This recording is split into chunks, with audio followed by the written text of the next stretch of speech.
I have come for your souls. You will leave this place at once, sorcerer.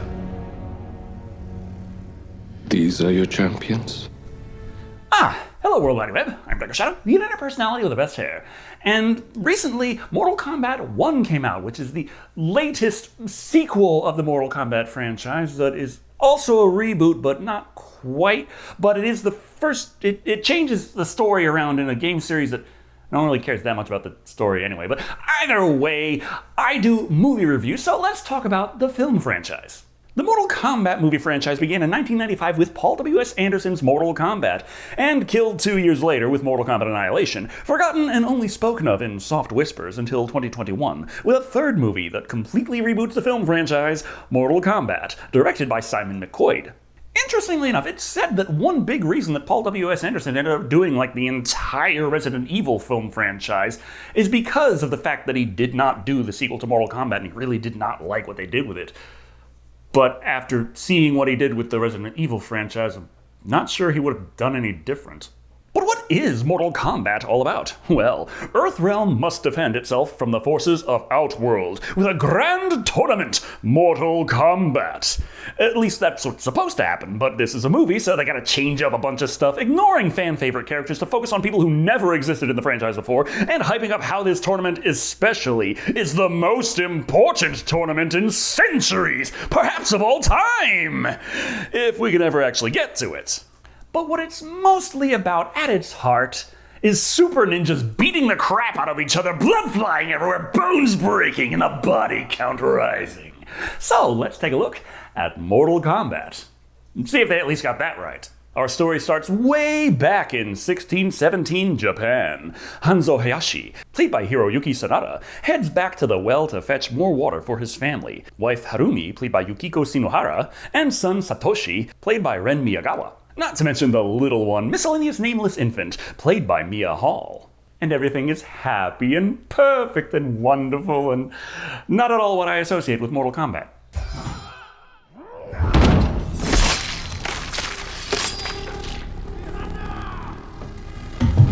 Now that's better. I'm beginning to think they probably regret building their house out of paper. Fortunately, they just so happen to have a handy-dandy trap door to a baby-sized hidey hole and tuck little whatchamacallit away before they are approached by the Chinese assassin of the Lin Kuei, Bi-Han, played by the Indonesian Joe Taslim. Hanzo dokoda? Wait, hold up. Anata wa tabemasu o funben. But the internet is a beautiful thing. But this assassin has powers. Ice powers. Ice so cold it drops the temperature far below freezing. Sub-zero, if you will. But the screams of his family alert Hanzo, and he runs as fast as he can back home. But not fast enough. As he finds his family, just waiting outside, chilling. But as he mourns, Lin Kuei assassins approach.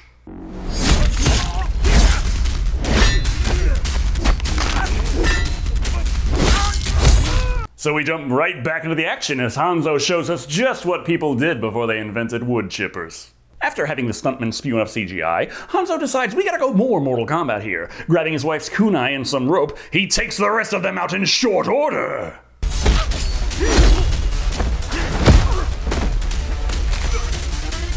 And while the music, it isn't bad for a modern movie based on a video game, it never really goes all the way for that kind of pseudo-Eastern folk of the original Mortal Kombat, or full-on techno syndrome.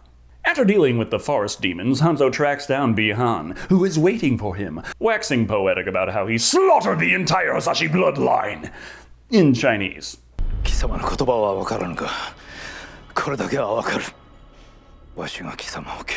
It's not like Bi-Han can't speak Japanese. He knows enough to be taunting the guy's family in Japanese earlier, but you just gotta understand, Japanese has varying levels of formality and casualness to it, and Bi-Han doesn't even respect the guy enough to even talk to him like this is an anime. So he throws the kunai and misses. Or does he? Slashing open Bi-Han's face. Not that it matters much as a Lin Kuei assassin beats the crap out of the man and stabs him with his own kunai.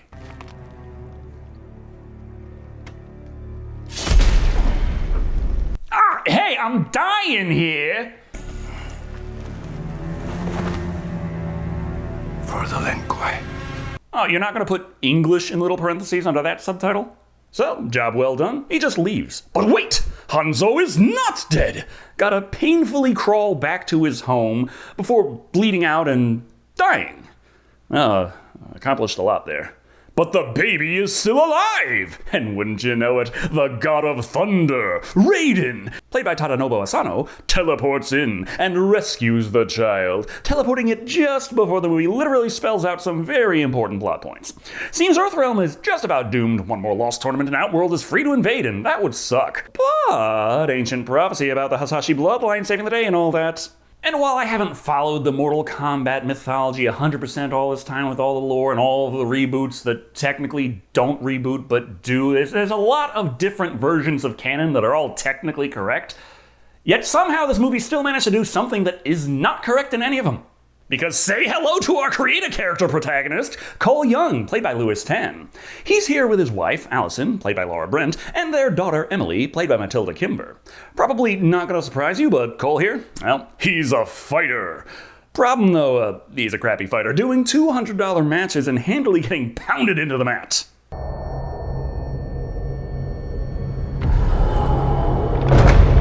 Just to explain that he is really, really good at getting kicked in the face, before we establish some other useful plot points. In Outworld, we are introduced to Sub-Zero, as he has an impromptu chat with Shang Tsung, played by Chin Han. They spitball the basic plot of this movie. Hey, that Mortal Kombat tournament is something else, isn't it? Win 10 of them and we can invade Earthrealm. Even better, we already cheated and won 9 of them, so this one is very important. So best bet?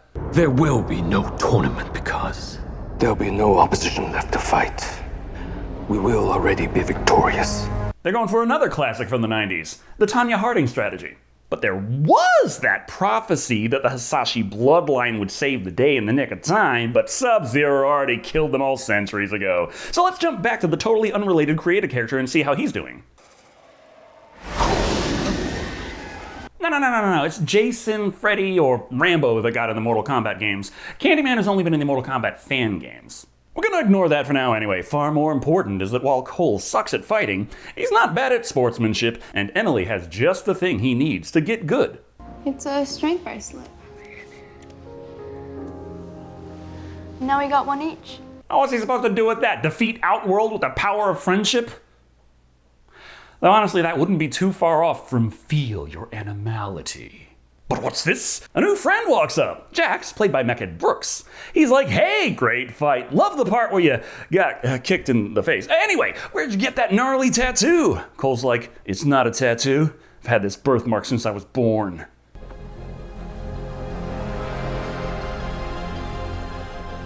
Well, ain't that something? And he just has the Mortal Kombat logo right there on his skin, like, bam! I mean, I've heard of viral marketing campaigns before, but this is something else. What does it mean? Find out next time as they go their separate ways for now. There's something far more important to establish. While he is at a late night diner with his family... It's snowing.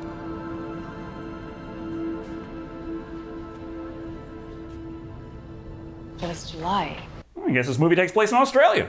But this is no ordinary cold snap. Oh no, this is a sign that Sub-Zero has arrived, creating ice and controlling it, beating the crap out of random people with weaponized hailstones. But what's this? Jax swoops in to save the day, grabbing Cole and his family and quickly explaining the situation.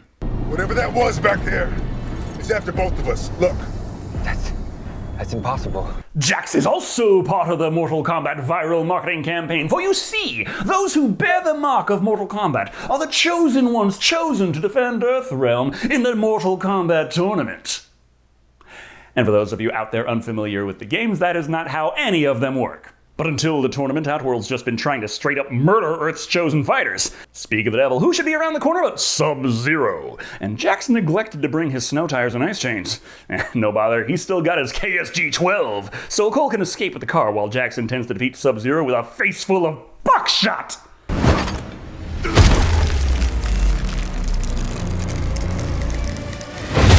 Oh, but he froze that gun. And the gunpowder going off somehow did not just force its way through the ice or raise the temperatures well above Sub-Zero, but... oh well, it's still a pretty cool effect shot. and it forces Jax to engage in classic hand-to-hand combat. No bother, Jax still has quite the set of guns on him. But it turns out that Sub-Zero has no problem freezing those guns just as well, shattering both his arms into tiny bits before tossing him down to his presumed demise.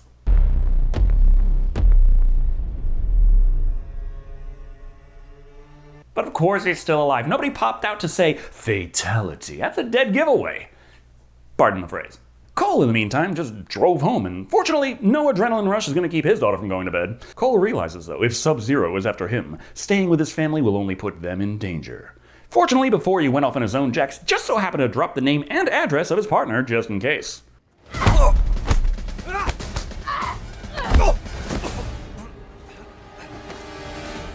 What are you doing here? Wait, I'm looking for Sonya Blade. And trying to make the best first impression, Cole was working on showing how friendly he was by sneaking around in the dark and silently going up behind her, putting his hand on her shoulder from just out of frame, like all friends do. Sonya Blade, played by Jessica McNamee, soon realizes what Cole is and is a bit worried that Jax hasn't pinged back yet. But there's no time for that. We've got to give Cole the massive exposition dump. Seems the dragon markings give you superhuman abilities, which can only transfer from one person to another if you kill someone with a mark, and means you are one of the chosen ones who must defend Earthrealm during the sacred tournament of Mortal Kombat. Did you make that last part up? It just kind of sounds like you made it up. I mean, and look, they spelled it wrong. Hey, you listen to me. I think there's another tournament coming. Yeah, when you schedule something at repeating intervals, it tends to come back around. But Cole is here because they need Earth's champions, and have been having a problem where they keep dying before they can find them. Who else has the mark? Why, none other than our handy-dandy prisoner over here, Kano, played by Josh Lawson. Because he kinda sorta slit the throat of the guy that Sony was tracking. Fate has better standards than you. Lucky for you, I don't have any standards. Let's see if you're a natural blonde. And Kano also stands in as our comic relief. Or rather, comic Gatling gun. I'm not gonna lie, I did chuckle a few times, but I mean, come on, you throw enough of that at the wall, some of it's gonna stick. But what's this? Sonya doesn't have the mark! Oh, and suddenly the power cuts and something broke into Sonya's secret hideout with ridiculously powerful acid. Something they can't see, and something not of Earthrealm. It claws Kano's face and escapes detection thanks to its power of invisibility.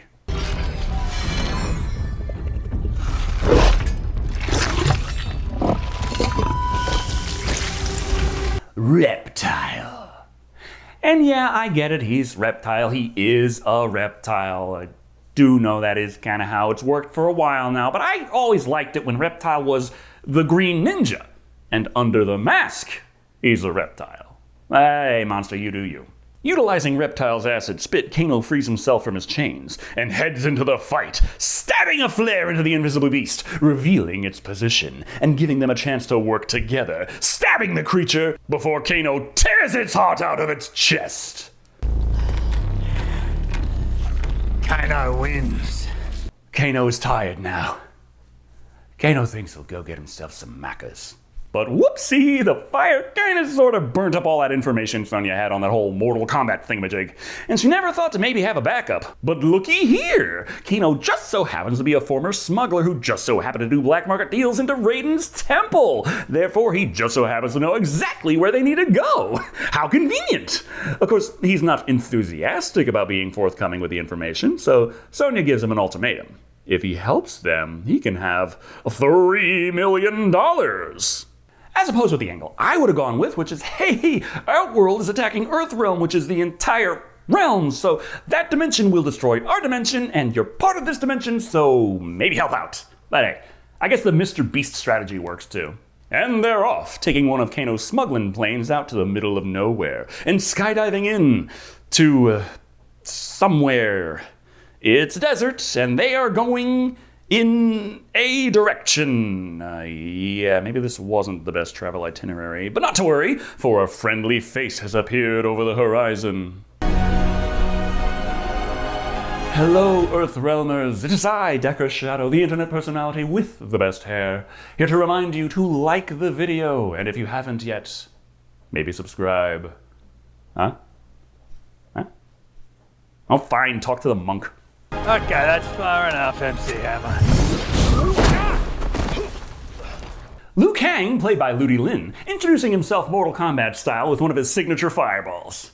Oh, personally, I know him more for doing that cartwheel into the uppercut that knocks your opponent's head off. Though I guess that is a bit much for a hello. Liu Kang tries to give the group a friendly greeting, but Kano is more interested in when he gets his own superpowers. All in due time, Kano, all in due time. They are led to Raiden's temple, and Liu Kang explains that all of them who hold the mark have the key to unlocking their inner power. Yep, that means everyone here except for you, Sonya. And they must unlock the power, or they will never be able to defeat the champions of Outworld. Also, would help if you could get here sometime before someone tears both of your arms off, as Jax has the mark, but he's not doing so hot. We have sourced every realm to find a way to heal him. We can't rebuild him. We don't got the technology. But we know someone who does. Anyway, it's time to meet Lord Raiden. Like, hi, brought all of Earth's champions for you. And he proceeds to roast them. You are in no physical or mental shape to fight. You are going to need at least 10 Rocky training montages. You don't even have a marking. Hey, who let her in here? Wait, hang on. What do I mean, Gandalf? What does my fortune cookie say? Yeah, he's like the Energizer Bunny. He just keeps going and going and going. So if they're going to have any chance to save Earthrealm from certain destruction, they're going to have to unlock their inner power. Later, first we gotta watch as Outworld attacks the temple directly. Sub-Zero is about to take out Liu Kang, but wait! He is saved by the suddenly CGI Kung Lao, played by Max Huang. But Shang Tsung is also here, as well as Melina, played by CC Stringer. And yes, she ain't got no mask on. I'm assuming it's like most of these deals with movies that they have a masked character and then they get someone to play them who looks good, so whew, there goes the mask. And like most times, with Melina especially, that kind of misses the entire point. But wait, Raiden teleports in like, son, what are you doing? The tournament hasn't started yet. And Shang's all like, but that doesn't mean I'm not allowed to finish them off right now. And Raiden's like, nope, and casts a big old bubble of protection. So Shang Tsung's like, fine, I'll leave. But when the tournament comes, you're all dead. Anyway, time for Kung Lao to introduce himself. Descendant of the great Kung Lao, the grand champion of the Order of Light. Never heard of it. Kano, please, some of us are trying to learn something here.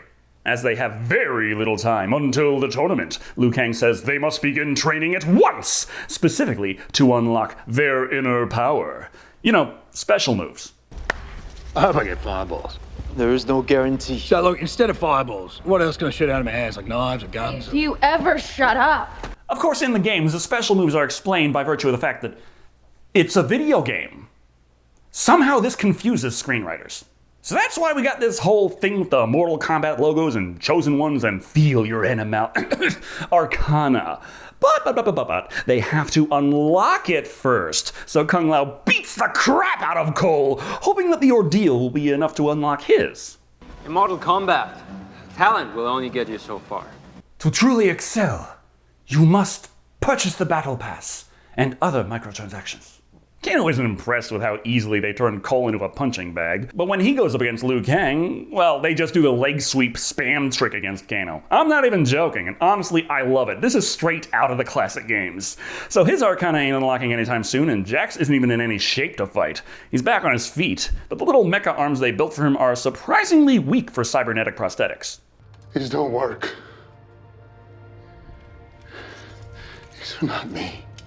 Yeah, but you can't expect to win a fight without any arms at all. I mean, this is Mortal Kombat, not Time Killers. So things aren't looking great for them. Cole is useless, Kano is undisciplined, and Jax is boxing in the Special Olympics. But Liu Kang and Kung Lao have not given up, thinking up a new strategy. Taunt Kano, turning this friendly supper to insult hour, saying how uncultured he is and how stupid that scar on his face looks, when everyone knows Kano's supposed to have a cool Terminator-style metal eye.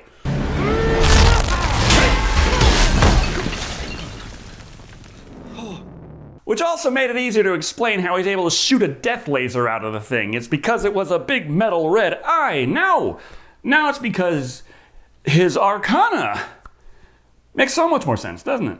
With Kano the first to unlock his Arcana, that means they need to get to work on the rest of them, beating the crap out of Cole once more, but to no avail. Raiden is very disappointed in him as a result, and he's like, hey, I never asked for this. Why am I the only one who has the birthmark since they were born? So Raiden explains, it was passed down from the Hasashi bloodline. That's right, kids! The baby Raiden saved in the opening was Cole's great-great-great-great-great-grandmother. I had hoped the power in your bloodline was still strong in you. Now I know that's not the case. Funny thing to me is that the Hasashi bloodline is Japanese, and Louis Tan is half English, half Chinese. I mean, some mixing after hundreds of years, you'd expect at least. But I just find it kind of funny that Hollywood makes such a big deal about how it is so right and moral that you have to make sure that your characters are played by actors the same race as the character. But when it comes to Asians, I guess, they all kind of look alike. Either way, Raiden says he's a lost cause and should just drop the quarters and not bother continuing. So he returns home, just as much of a failure and a loser as when he left. But we still got like 40 minutes of movie left, so let's introduce some new characters. Nitara, played by Mel Jarnson, Reiko, played by Nathan Jones, and of course Cabal, played by Daniel Nelson. Shang Tsung is like, hey guys, saw the Earthrealmers, and man, they suck. We are on the precipice of victory and taking Earthrealm forever. But we must strike now. I mean, we do have the tournament coming up and all that, but... Shang Tsung figures kill them all before the tournament and boom, job done. But how? Well, Cabal has an idea. Kano just so happens to be an old friend of Cabal's, and when he just so happens to be walking to the safety bubble all alone, Cabal will just so happen to be able to show up completely unnoticed by anyone else, allowing him to tempt Kano to join the dark side, and together they will rule the galaxy with... Outworld is far, far cooler, and it's time to get with the winning team. And it just so happens that the safety bubble is linked to a magical anchor which just so happens to be completely unguarded.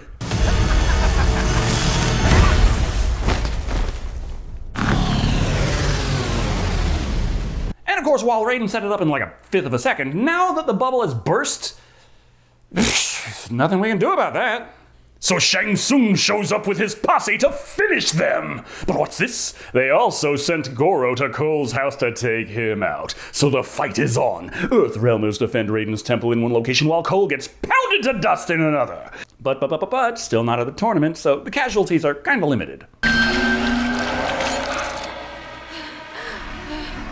This is not the blood of the chosen one.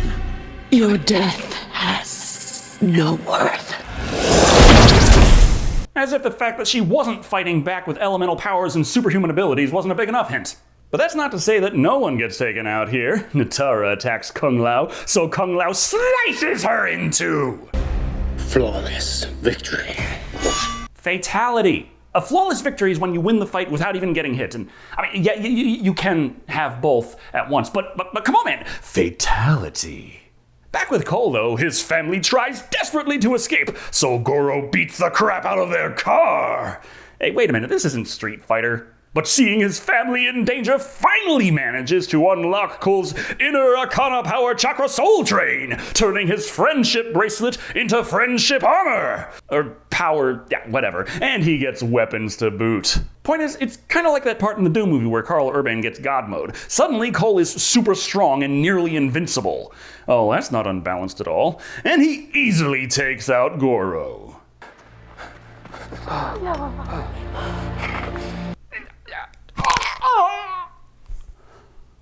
Oh, I'm sorry. I guess I don't know my own strength.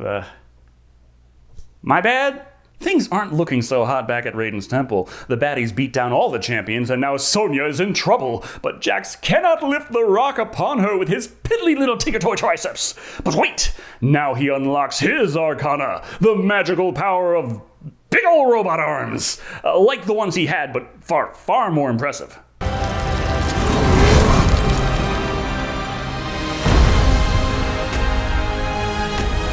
Forget the arms, that man's lower back is ridiculous. Oh, guess it's time for Raiden to show up. He pops a portal, allowing Cole a chance to return to the temple so that they can start teleporting elsewhere. But wait! Shang Tsung throws a wrench in the works, delaying the teleportation just long enough to consume the soul of Kung Lao.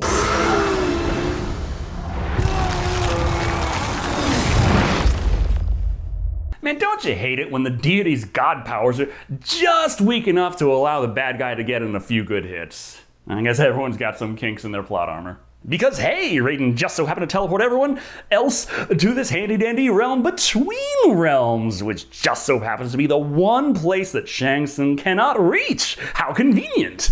But they're all like, well, that's it. Kung Lao died. Guess it's time to give up. But wait! Cole says they must fight for Earth and friendship. And I don't know, I still really don't care about this guy. But the convenient god powers just keep coming as Raiden just so happens to be able to teleport anyone, anywhere, at will. Please ignore the gaping plot holes this brings up, but Cole hatches a master plan to pit the fighters against Outworld's champions and beat them at their own game, pitting each fighter against another across a variety of recognizable but unique locations.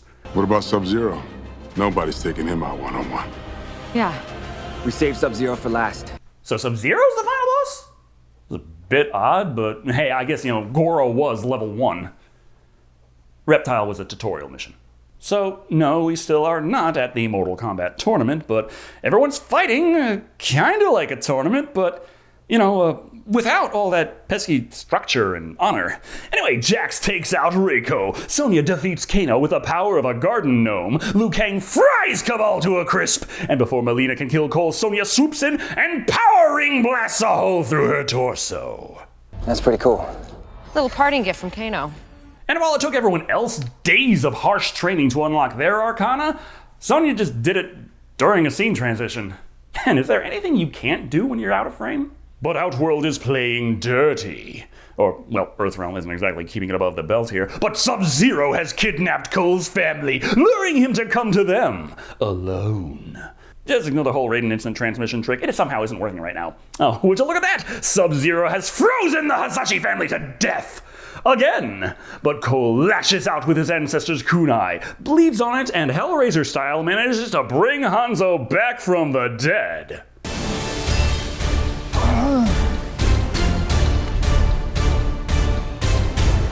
Get over here! Who has returned from the underworld not as Hanzo Hasashi, but Scorpion. And while he was down there, he picked up English. So the fight is on, Scorpion versus Sub-Zero. But while we could be watching a cool fight between two iconic Mortal Kombat characters, it keeps getting interrupted so we can watch Cole try to bring his family back to life with the power of fists.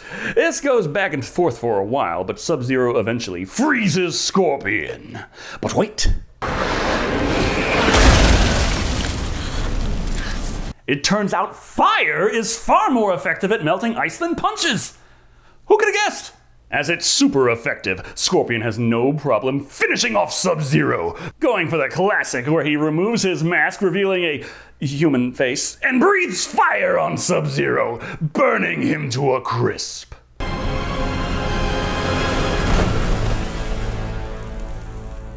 Toasty! A fan favorite. Oh, personally, I would have preferred a brutality. Just have Scorpion run up to him and just start beating the crap out of him and just going faster and faster and faster and faster until he breaks the speed of sound, and then the guy explodes and body parts rain down everywhere. And it don't even make sense. There's like 12 legs and 5 rib cages. After this, Scorpion's like, cool, could you take care of my family for me? I ain't about to start visiting for holidays. And he teleports out of there shortly before everyone else teleports in. Yeah, the teleporter magic is working again. No time to question it, for Shang Tsung has arrived. Today, you have killed my warriors, and you think you have won. Well, I mean, you fight to the death, the other guy dies, you win. Next time I see you, I will not bring fighters. Okay, so we're finally gonna settle this like adults with a game of GoldenEye? I will bring armies. StarCraft works too. Raiden's like, gotta wait for the sequel first, and zaps the wizard back to Outworld, so we can be like, hey, you know who else got that sweet Mortal Kombat logo on his skin? Johnny Cage. Yeah, remember him, fan favorite. People love Johnny Cage, especially when he's in the movies. Like he wasn't in this one.